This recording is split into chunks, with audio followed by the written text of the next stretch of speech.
Here we go, round 2.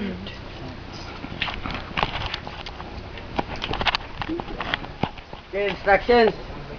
While on flight, don't move your legs. Don't bend your knees. Keep your legs straight, okay?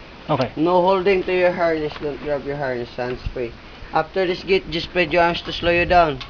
Okay. Or you can take picture or video. Okay lang. Alright. Then when you're approaching the landing area, when you're about to land, you're gonna feel the first impact, first tag. Clip your arms to the side, then head down. Okay. Okay? And don't forget to smile. Landing zone clear. Tower takeoff, pull in 2.